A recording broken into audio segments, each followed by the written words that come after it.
بسم اللہ الرحمن الرحیم۔ بسم اللہ الرحمن الرحیم۔ سبق نمبر 84، نفحۃ العرب۔ عزیز طلبہ کرام، آج کے سبق میں ہم التقاطع فیما بین الکفار والمؤمنین، اسی طریقے سے موت ابی طالب و خدیجہ رضی اللہ تعالی عنہا اور الاسراء والبیعۃ، یہ تین عنوانات پڑھیں گے۔ التقاطع فیما بین کفار مکہ والمؤمنین، کفار اور مشرکین کے درمیان مقاطعہ، موت ابی طالب و خدیجہ، ابو طالب اور خدیجہ کی وفات، اور معراج اور بیعت کے حوالے سے۔ التقاطع فیما بین کفار مکہ والمؤمنین، فلما عز الاسلام وقوی امرہ وعرف قریش لا سبیل الی محمد صلی اللہ علیہ وسلم واصحابہ، تعاہدوا بعد ما كتبوا صحیفۃ العہد الا يناکحوا بنی ہاشم ولا یبایعوہم، وعلقوا الصحیفۃ علی الکعبۃ، فدخل ابو طالب وبنی ابیہ ومن معهم الشعب فآذوہم، وقطع عنهم المارة من الأسواق من الطعام وغيره، فبقوا على هذه الحالة 3 سنين، فسلط الله على الصحيفة الأرزة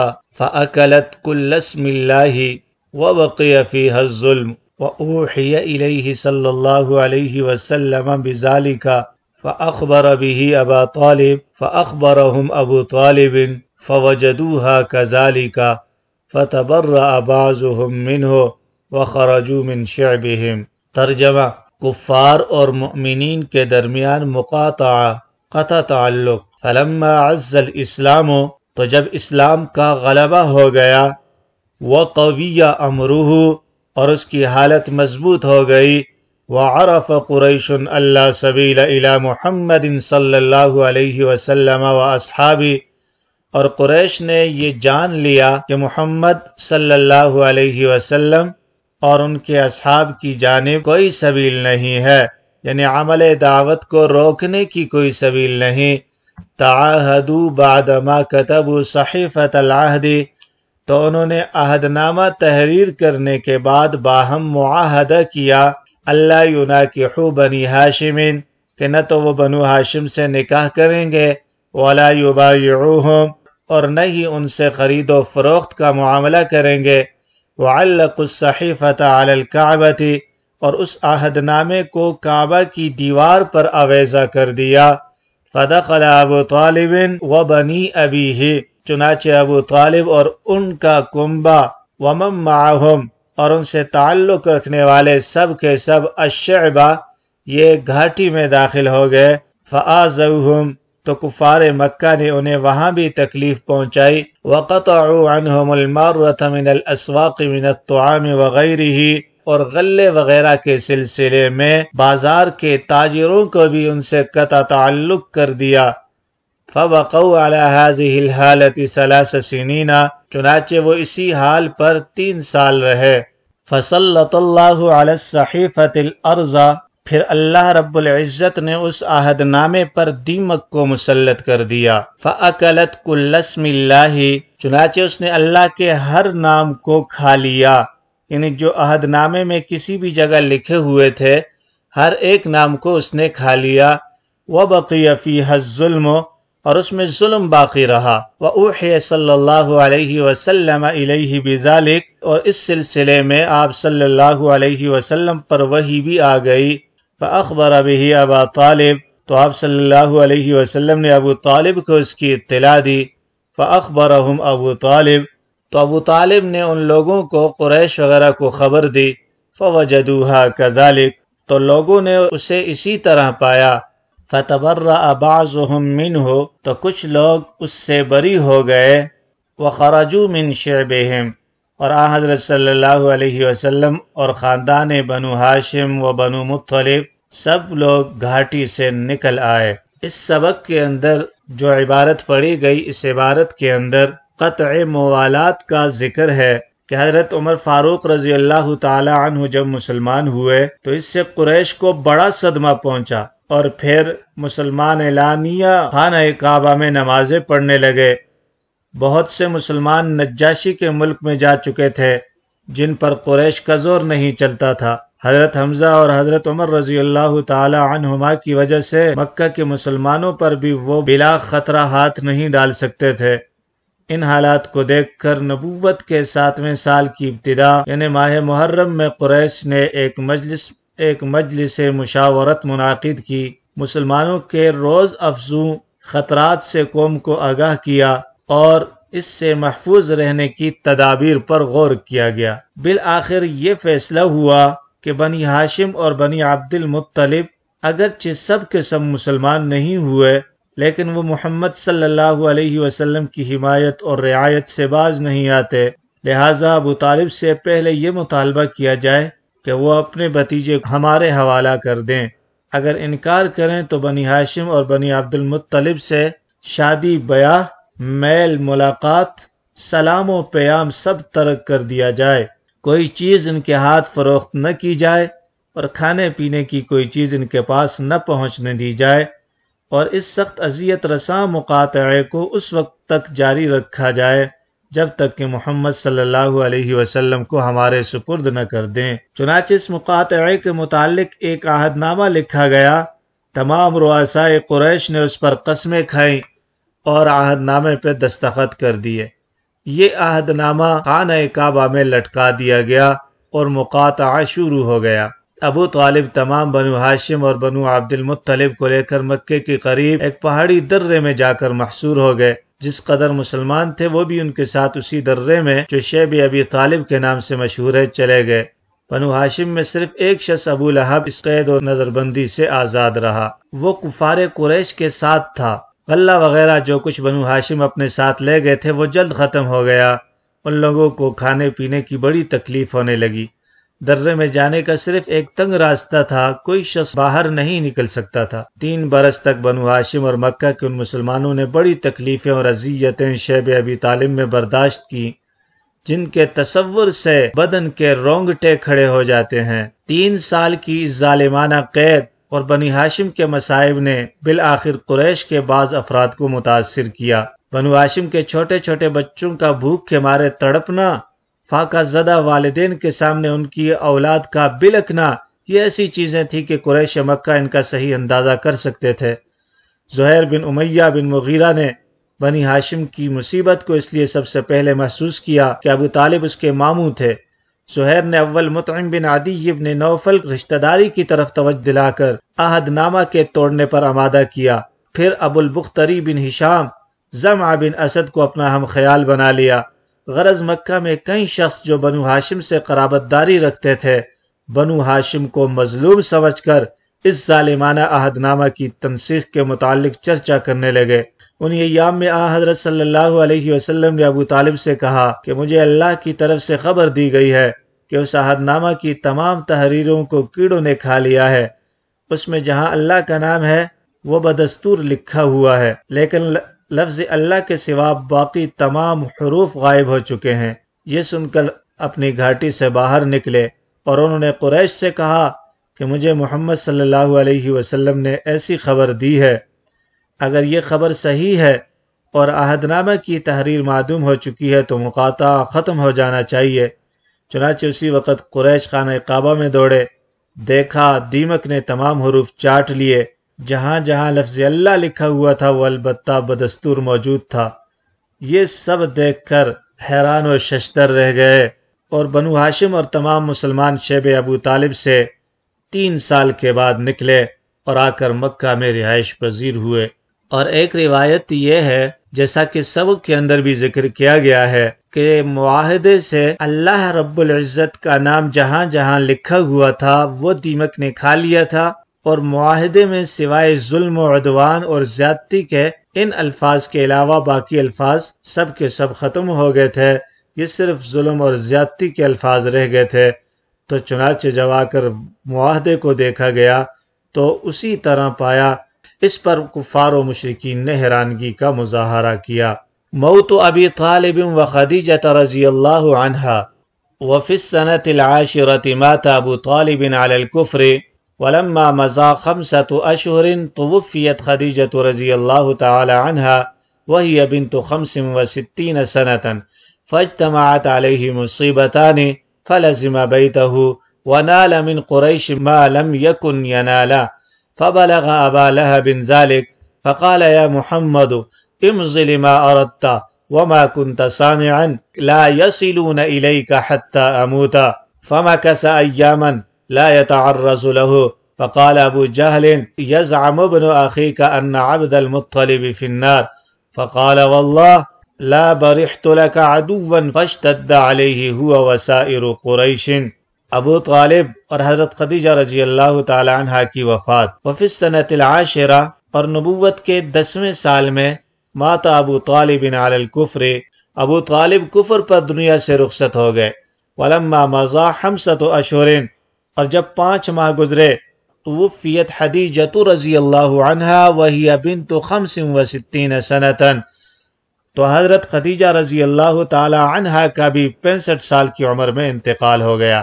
فاجتمعت علیہ مصیبتان، چنانچہ آپ صلی اللہ علیہ وسلم پر 2 مصیبتیں آ پڑی. فلزم بیتہ، جس کی وجہ سے آپ صلی اللہ علیہ وسلم نے گھر کو لازم پکڑ لیا.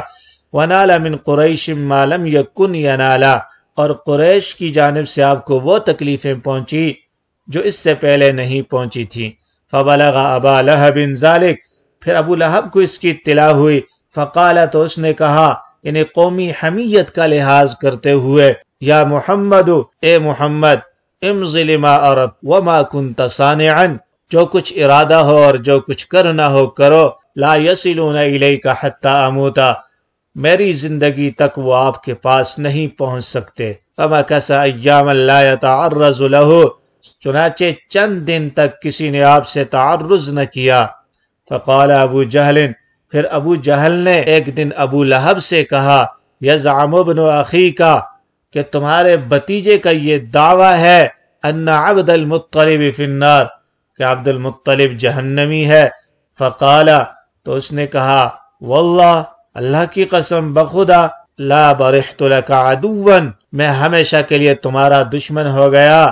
فاشتد علیہ ہوا وسائر قریش، پھر ابو جہل اور تمام قریش نے آپ پر سختی شروع کر دی. وضاحت: جب حضرت صلی اللہ علیہ وسلم شیب ابی طالب سے نکلے ہیں تو نبوت کا 10واں سال شروع ہو چکا تھا. قیاس اور اندازہ یہی تھا کہ اب مسلمانوں کے ساتھ قریش کی طرف سے رعایت اور نرمی کا برتاؤ ہوگا، مگر نہیں، ایسا نہیں ہوا. مسلمانوں کی محنتیں، حضور کے مصائب اور زیادہ بڑھ گئے، اور جلدی ایسے حالات پیش آئے کہ اس سال کا نام ہی عام الحزن، یعنی غموں کا سال مسلمانوں میں مشہور ہوا. رجب کے مہینے میں ابو طالب، جن کی عمر 80 سال سے اوپر تھی، بیمار ہو کر فوت ہوئے. ابو طالب کے فوت ہوتے ہی کفار مکہ، یعنی دشمنان دین کی ہمتیں بڑھ گئیں. ابو طالب ہی ایک بااثر اور بنی ہاشم کے ایسے سردار تھے جن کا سب لحاظ کرتے اور ڈرتے تھے. ان کے مرتے ہی بنی ہاشم کا رعب و اثر جو مکہ میں قائم تھا باقی نہ رہا. قریش نے حضرت صلی اللہ علیہ وسلم کو ستانے اور نقصان پہنچانے کے لیے میدان خالی پا کر آزادانہ اور بے باکانہ مظالم کا سلسلہ جاری کر دیا. ابو طالب کی وفات کے کچھ عرصہ کے بعد حضرت خدیجہ الکبریٰ رضی اللہ عنہا کا بھی انتقال ہو گیا.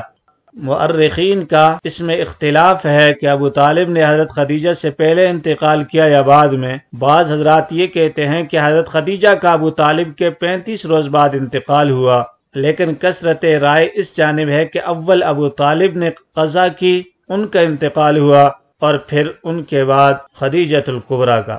اور اس میں بھی مختلف اقوال ہیں. بعض نے 3 روز کا قول ذکر کیا ہے، بعض نے 2 ماہ کا، اور بعض نے 5 ماہ کا قول ذکر کیا ہے. ابو طالب اور خدیجہ رضی اللہ تعالی عنہ دونوں ایسے رفیق و ہمدرد تھے کہ ان کی وفات نے حضرت صلی اللہ علیہ وسلم کو بہت غمگین کر دیا. فلزم بیتا، چنانچہ آپ صلی اللہ علیہ وسلم آپ نے گھر کو لازم پکڑ لیا، اور قریش کی جانب سے ایذا رسانیوں، تکلیفوں کا اور اضافہ ہونے لگا، اور وہ آپ کے در پہ ہو گئے.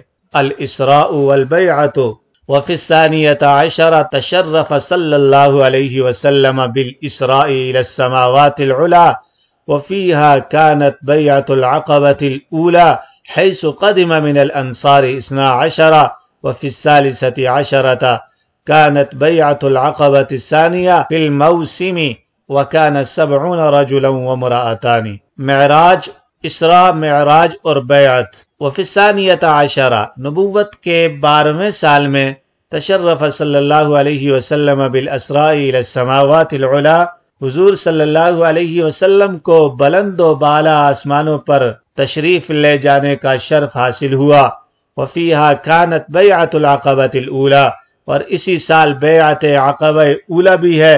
حیث قدم من الانصار 12، کہ جس وقت انصار کے 12 افراد تشریف لائے. اور فی الثالثۃ عشرۃ، 13ویں سال کانت بیعت العقبۃ الثانیۃ فی الموسم، موسم حج میں بیعت عقبہ ثانیہ ہوئی. وکان 70 رجالا وامرأتان، اور یہ 70 مرد اور 2 عورتیں تھیں. معراج کب ہوئی؟ اس میں 10 اقوال ہیں. راجی یہ ہے کہ شب یکشنبہ 27 رجب 11 نبوی 9 مارچ 620 عیسوی میں ہوئی. اس شب میں حضرت صلی اللہ علیہ وسلم ام ہانی بنت ابی طالب کے گھر آرام فرما رہے تھے. اچانک چھت شک ہوئی. جبرائیل علیہ السلام فرشتوں کے ساتھ آئے. آپ علیہ السلام کو حرم میں لے جا کر سینہ مبارک چاک کیا، ایمان و حکمت بھر کر پھر درست کیا. سفید براق پر سوار ہوئے. جبرائیل و میکائیل علیہم السلام ہم رکاب تھے. راستہ میں مدینہ طیبہ، وادی سینا، مدین، بیت اللحم جہاں حضرت عیسیٰ علیہ السلام پیدا ہوئے، 4 جگہ نماز پڑھی. پھر مسجد اقصی میں 2 رکعت تحیت المسجد پڑھی. وہاں استقبال میں سارے انبیاء موجود تھے. سب نے آپ صلی اللہ علیہ وسلم کی امامت میں نماز ادا کی. مسجد سے نکلے تو دودھ، شہد، پانی اور شراب کے پیالے پیش کیے گئے. آپ صلی اللہ علیہ وسلم نے دودھ لے لیا. جبرائیل علیہ السلام نے فرمایا آپ نے دین فطرت اختیار کیا.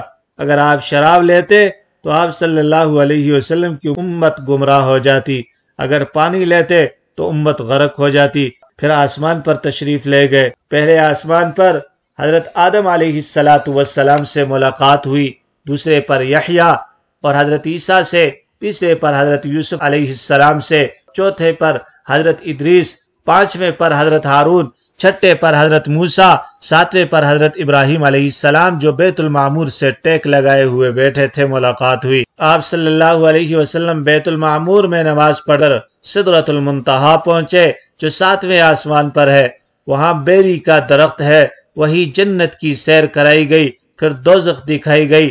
جبرائیل علیہ السلام کو اصل صورت میں دیکھا، وہ آگے نہ بڑھ سکے. آپ صلی اللہ علیہ وسلم اوپر مقام صریف الاقلام پر پہنچے.